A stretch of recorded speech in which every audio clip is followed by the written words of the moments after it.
The office is quiet at 11:47 p.m. Outside, El Paso breathes slowly, trucks on I-10, a distant customs siren, the hum of desert wind pressing against glass that is too clean for this building. But in here, the only sound is the soft percussion of your fingers on a keyboard and the thing you refuse to name that is living inside your chest. You are staring at a spreadsheet. Column G, row 41. $312,000 routed through a restaurant supply company in Juarez that has never, in 4 years of operational history, supplied a single restaurant.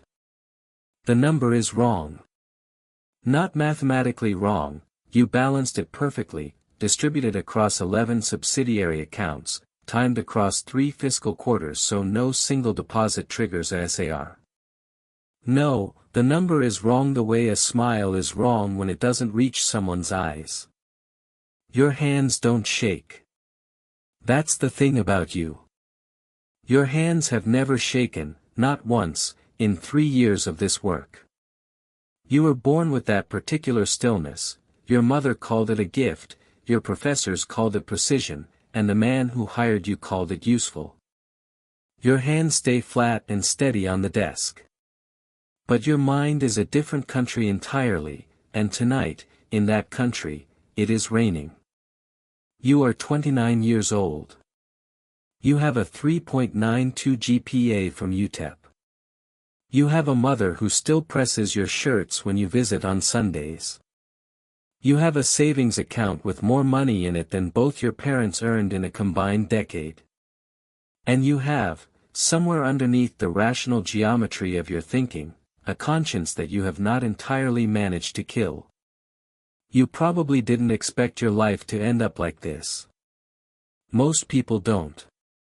Then someone knocks on the office door at 11:53 p.m., and your hands finally, for the first time in 3 years, go still. Go back. Go back to El Paso in July, the year you are 11 years old, standing behind the counter of your mother's laundromat on Alameda Avenue with a spiral notebook and a pencil that you've sharpened down to a stub. The dryers rattle. They always rattle, a deep, rolling percussion like distant thunder that never quite arrives. The smell is detergent and something sweet underneath it, the kind of clean that doesn't exist anywhere else in the world. Customers come in carrying plastic baskets, mostly women, mostly tired, mostly speaking in 2 languages simultaneously in that liquid border town way that means neither language is fully at home. Your mother is behind you, sorting coins from the tray into paper rolls of 50. Her hands move without looking. She has been doing this since before you were born, and her fingers know the weight of a quarter the way a musician knows a chord. Mija, the chin account is off by $350, she says, not looking up. You check the ledger. She is right. She is always right.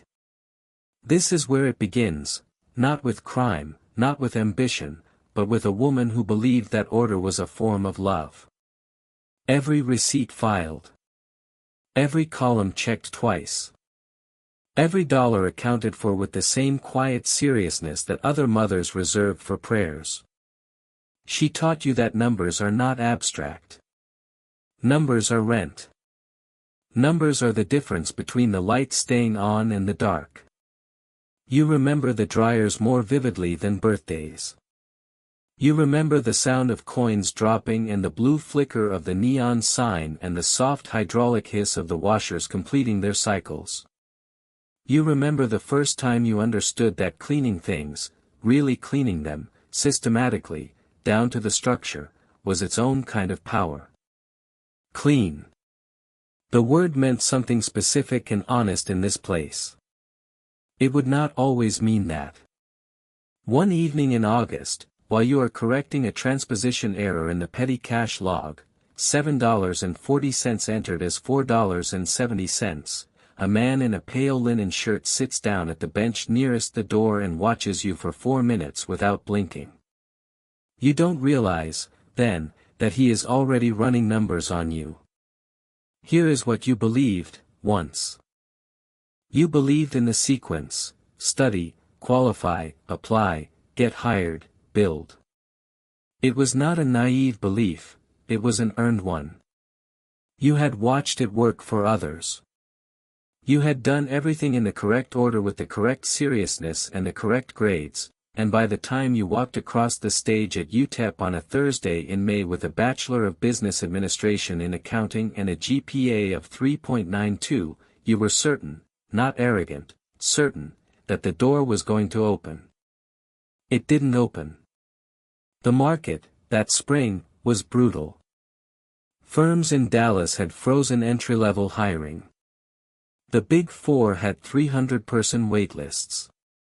The regional firms in El Paso wanted 5 years of experience for jobs that didn't pay enough to build 5 years of experience.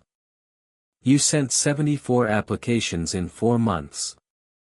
You received 9 acknowledgement emails, 3 phone screens, 1 second-round interview, and 0 offers.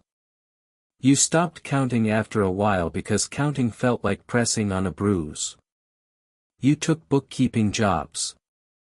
Small ones. A dentist's office on Mesa Street. A family-owned auto shop near Fort Bliss. A restaurant that paid you $17 an hour to reconcile accounts that a 15-year-old with a calculator could have managed. You told yourself this was temporary. You told yourself this was the floor, not the ceiling.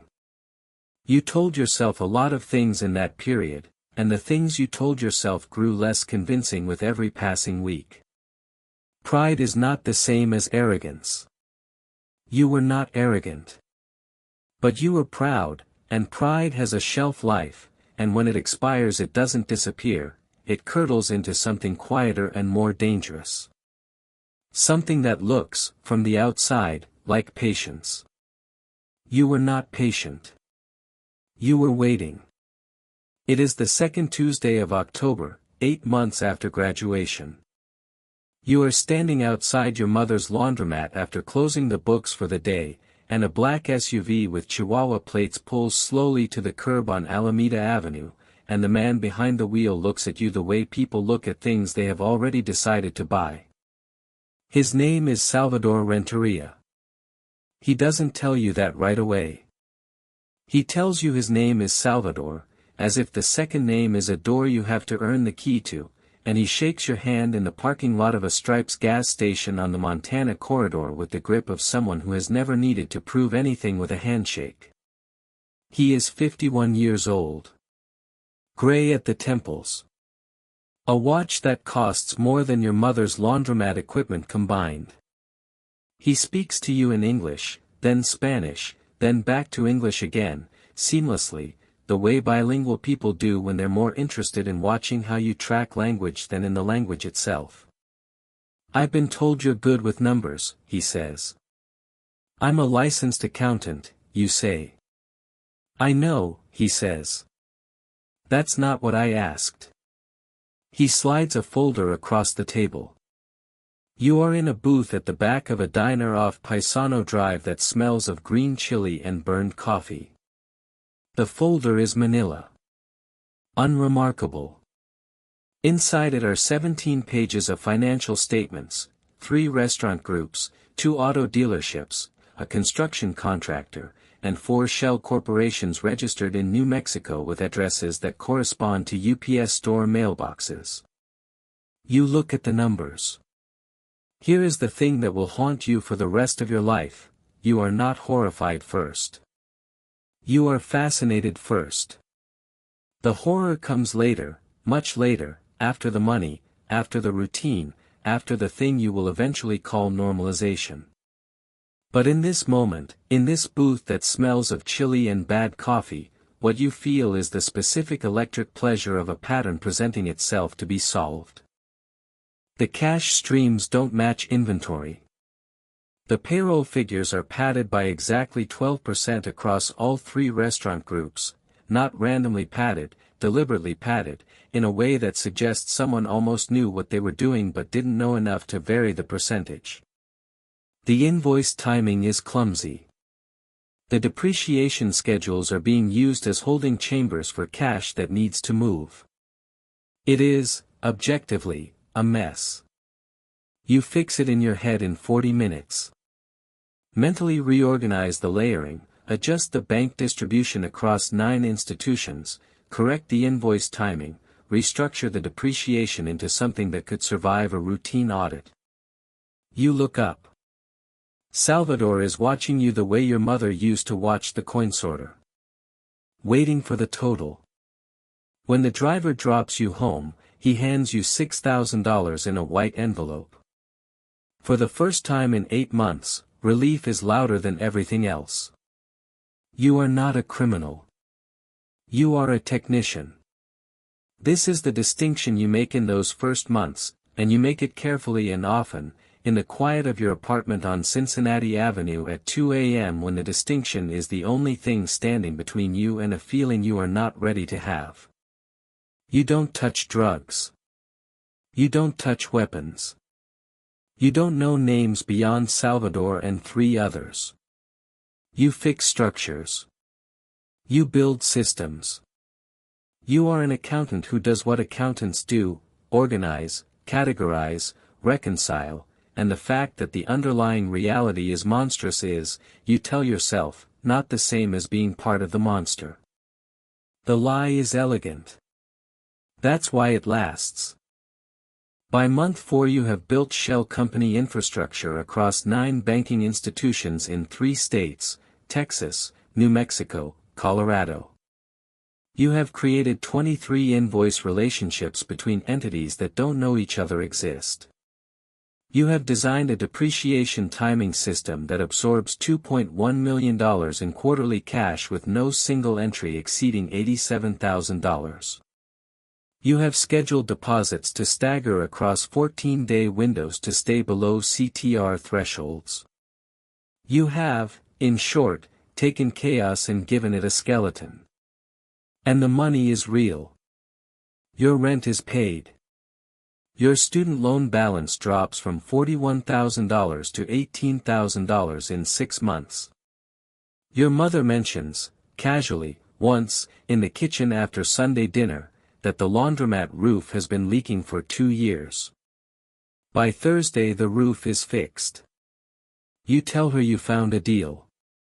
She hugs you in the doorway and says thank God you finally got your footing, Mija, and the thing that hits you in that moment is not guilt. Guilt would be clean, guilt would be manageable. What hits you is something more complicated and more permanent. People don't enter darkness because they love darkness. They enter because darkness pays the rent and fixes the roof and makes the woman you love most in the world stop worrying for the first time in years. The first time your mother hugs you and says I'm so proud of you, you are standing in her kitchen, and the number $2.1 million is sitting somewhere in the back of your skull like a stone at the bottom of still water, and you smile, and you hold her, and you say I'm just doing what you taught me. Cleaning things up. Somewhere between month 7 and month 14, you stop being a contractor. You don't sign anything. There's no ceremony, no explicit conversation, no moment you can point to and say, here, this is where it changed. It is gradual in the way that all important thresholds are gradual. You cross them without feeling the crossing, and then one day you are on the other side and the original position is no longer visible from where you stand. Men with guns ask for your opinion. That's how you know the thing has changed. A plaza coordinator in Juarez wants to know which 3 counties in New Mexico have the lowest SAR filing rates. A logistics supervisor wants to know whether moving $400,000 through a food import business creates more or less audit exposure than a construction subcontractor. A man whose function you never fully understand wants to know which banks have the slowest compliance cycles for foreign wire reviews. You know the answers to all of these questions. You give them. You advise. You design. You route. You are no longer cleaning the books, you are the architecture that determines how money moves, where it pools, when it surfaces, and what it looks like when it does. You are not optional equipment anymore. You are load-bearing. The numbers you work with expand, $14.7 million in quarterly throughput by month 12. 26 shell entities. Relationships across 4 states and 2 Mexican border municipalities. A system so precisely calibrated to your own habits and patterns, your naming conventions, your timing logic, your preferred tax vehicle structures, that it now carries your fingerprints the way a house carries the smell of whoever lives in it. You stop flinching at what the money represents. You're not sure when that happened either. One night in November you are reviewing a routing structure for a logistics network based out of Laredo, and a phrase in the intake document stops you for exactly 4 seconds: corridor stabilization, southern intake, compartment 7. You know what compartment 7 is. You have seen it referenced 3 times before in documents you were not supposed to see. You route the money anyway. 3 days later, a man you have never met stops you in the parking garage of an office building on Lee Trevino Drive, shakes your hand, and says, "Thank you for keeping our route clean." You realize, driving home, that your spreadsheet probably saved a corridor for something that is not cargo. You turn on the radio. You drive. Here is the thing about intelligent people and traps: intelligent people believe they can calculate an exit. You believe this for a long time. You believe it in the way you believe in systems, that everything has a logic, and the logic has a vulnerability, and if you can find the vulnerability then you can use it. You have built escape plans in your head the way other people build fantasy itineraries for vacations they'll never take. New identity. Clean relocation. 6 months in Denver, then Seattle, then nowhere anyone would think to look. The plans are beautifully constructed. They are also completely useless. Because the system is not built around you, the system is built out of you, and that is a different problem entirely. Your naming conventions are in every folder. Your routing logic is the backbone of $14.7 million per quarter. Your timing signatures, the specific way you stagger deposits across 14-day windows, the particular depreciation vehicle you favor, the invoice numbering sequence that is as individual as a fingerprint, are woven so completely into the structure that if you disappeared, the disruption would be visible from a federal desk in 3 states within 6 weeks. You are not trapped because they watch you. You are trapped because the machine runs on your logic, and there is no version of your leaving that doesn't leave the machine legible. You begin to notice small things. A car parked outside your building 2 mornings in a row, different car, same posture in the driver's seat. A phone call from a number you don't recognize that rings twice and disconnects. A question from Salvador, phrased casually over coffee, about whether you've been speaking to anyone about your work. He smiles when you say no. You don't know if the smile means good or I already know or something worse. You spend 3 weeks running the logic from every angle. Disappear, exposure. Talk, mutual destruction. Stay, entanglement deepens every quarter. The smarter you are, you realize, the more thoroughly you have entangled yourself. Your competence was not leverage, it was the mechanism of your own containment. Then, on the 3rd Tuesday of the month, you open the Q3 ledger. Column F, row 17. 3 deposits. $34,000 each. Routed through a Las Cruces LLC that does not appear in any of your structures. The number is wrong. Not mathematically wrong. Wrong. You say nothing. This is the first and most important rule when you find something you shouldn't have found: say nothing, move nothing, and make your face do absolutely whatever it was doing before the moment of discovery. $34,000 times 3. $102,000 total. Routed on the 4th, the 11th, and the 18th of the month, a 7-day interval that is not random. The LLC is registered in Dona Ana County. The registered agent is a name you've never seen.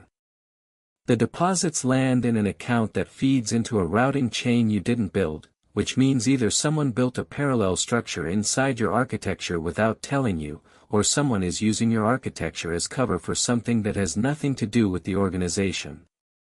There are 3 possibilities, and they are all bad.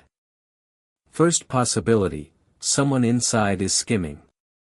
Using the shell structure you built to run a secondary stream that diverts organizational funds before they complete the routing cycle. This means there's a thief inside the operation and, depending on their rank, you are either a witness or a useful idiot or the person who gets blamed. Second possibility, federal.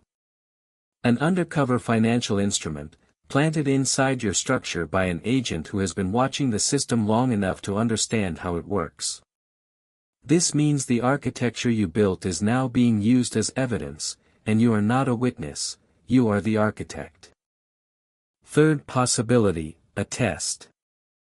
Someone inside the organization who ranks above Salvador placed $102,000 in a deliberate anomaly to see whether you would catch it, report it, hide it, or take it.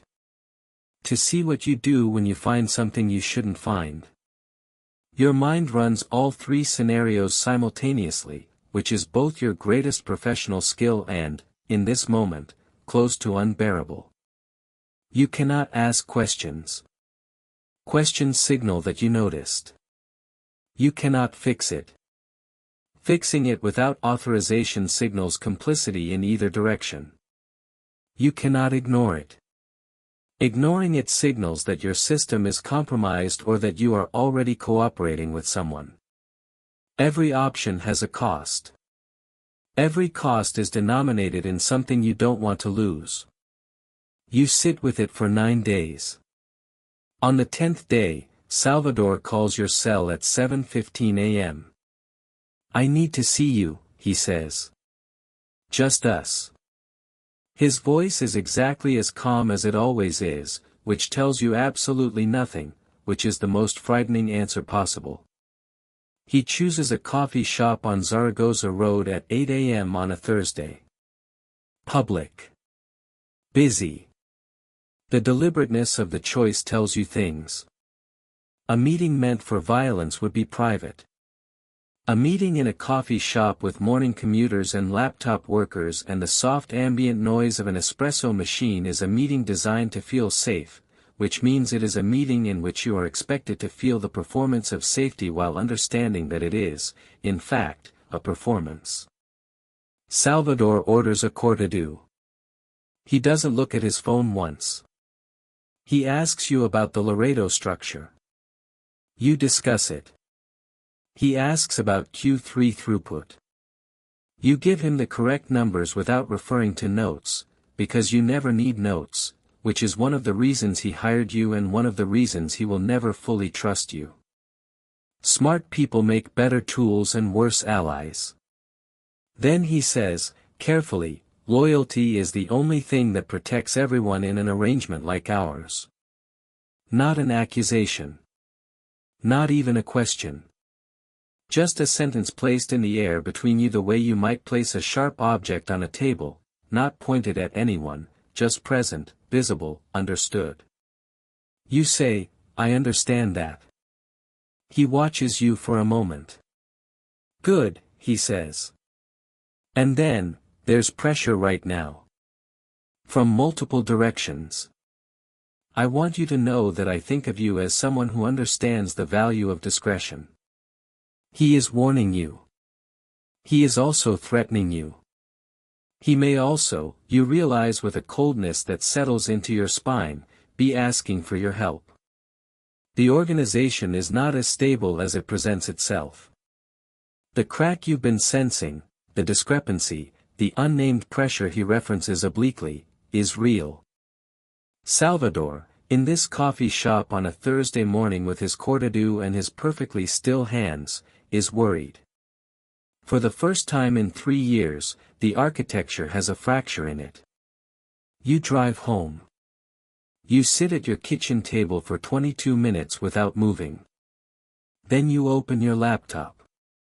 You create a new folder. You name it, slowly, with the specific deliberateness of someone who understands that the name of a thing is the beginning of the thing. Insurance. You begin at 11 p.m. and you work until 4:17 a.m. The file is not a confession. It is not testimony. It is not the thing you would submit to a federal agent or a journalist or anyone else whose protection you don't yet have and cannot yet trust. It is something older and more patient than any of those things. It is a map. Account paths from 4 states. Shell entity structures with registration dates, registered agents, and the specific routing chains that connect them to real money and real movement. Deposit timing records with the $34,000 discrepancy isolated and annotated. Names, not all names, not the names at the top of the structure where you've never been allowed, but the names in the middle, the operational names, the names that a federal financial crimes investigator could follow inward and upward like a thread pulled from a sweater's edge. Transaction maps with dates and amounts and the specific tax vehicle structures that carry your fingerprints and the fingerprints of people far above you in the hierarchy. You do not send it anywhere. You encrypt it. You split the encrypted file into 3 pieces and place each piece in a separate location, one on a drive in a safety deposit box at a bank you've never used for organizational work, one on an account with a provider outside the United States, one with a person whose name you will not write down anywhere, ever. You are not a hero. Understand that clearly.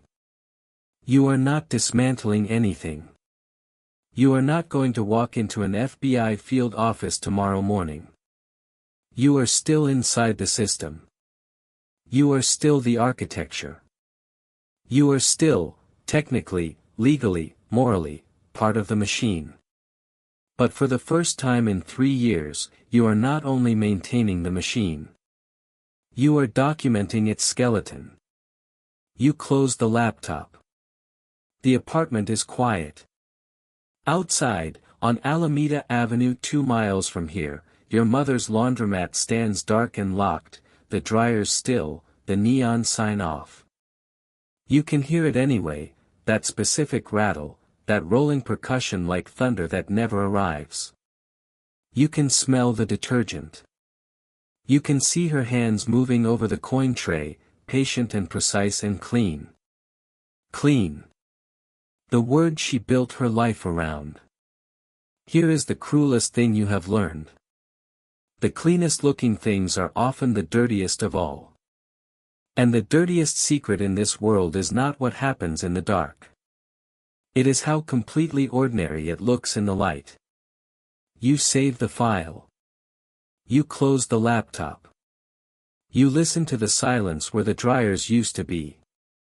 And you wonder, for the first time with complete clarity, whether the evidence you've hidden in 3 different places will one day save your life. Or be the document they find after.